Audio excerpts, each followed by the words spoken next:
मराठी मनोरंजन विश्वात या आठवड्यात काय घडलं खास, कोणती बातमी राहिली जास्त चर्चेत, कोणतं गॉसिप रंगलं याविषयी जाणून घेऊयात आजच्या टॉप 10 एंटरटेनमेंटमध्ये. अभिनेत्री हेमल इंगळेने तिचा बॉयफ्रेंड रोनक सोबत रोका झाल्याचं सोशल मीडियावर जाहीर केलं. यावेळी हेमलच्या पोस्टने सगळ्यांचंच लक्ष वेधून घेतलं. अभिनेत्री प्राजक्ता माळीने 12 ज्योतिर्लिंगांचं दर्शन घेतलंय.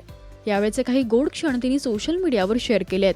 तिच्या धार्मिक असण्याचं प्रेक्षकांकडून कौतुक होत आहे.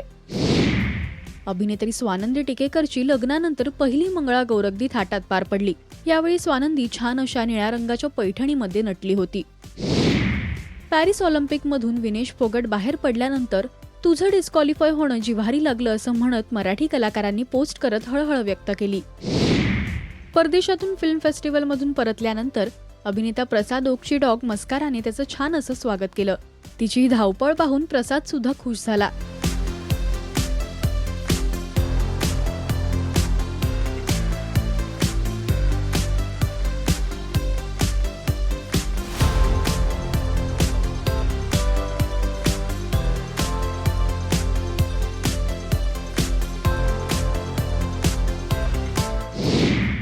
परदेशात फिल्म फेस्टिवल वेळी अभिनेते सचिन पिळगावकर, अभिनेत्री सुप्रिया पिळगावकर, निवेदिता सराफ, अश्विनी भावे यांनी कुणीतरी येणारं ग या गाण्यावर पुन्हा एकदा डान्स केला.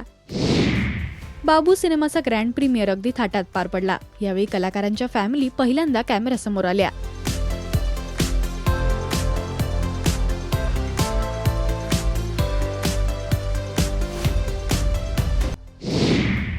फ्रेंडशिप डे निमित्त अभिनेत्री उर्मिला कोठारेने तिची लेक जिजा सोबतचा छान असा डान्स व्हिडिओ शेअर केला. सध्या सगळीकडूनच या मायलेकींच्या बॉन्डचं कौतुक होतंय.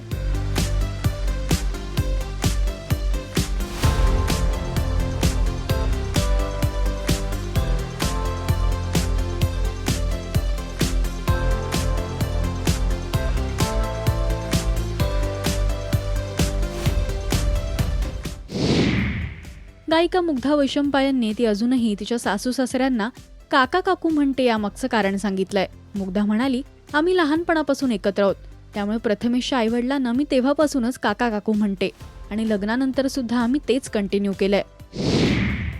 कोल्हापूर येथील संगीत सूर्य केशवराव भोसले नाट्यगृहाला 8 ऑगस्टच्या रात्री आग लागली. ती विझवण्यासाठी शर्थीचे प्रयत्न सुरू होते. शॉर्ट सर्किट होऊन आग लागल्याचा प्राथमिक अंदाज व्यक्त केला जात होता. अलीकडेच काही दिवसांपूर्वी या नाट्यगृहाचं रेनोव्हेशन करण्यात आलं होतं. लाकडी बांधकाम असल्यामुळे ती आग पसरत गेली.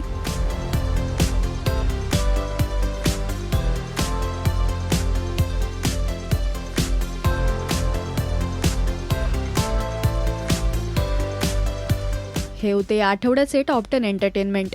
मराठी सिनेविश्वातील बातम्या, अपडेट्स आणि गॉसिपसाठी तुम्ही सबस्क्राईब करा राजश्री मराठी.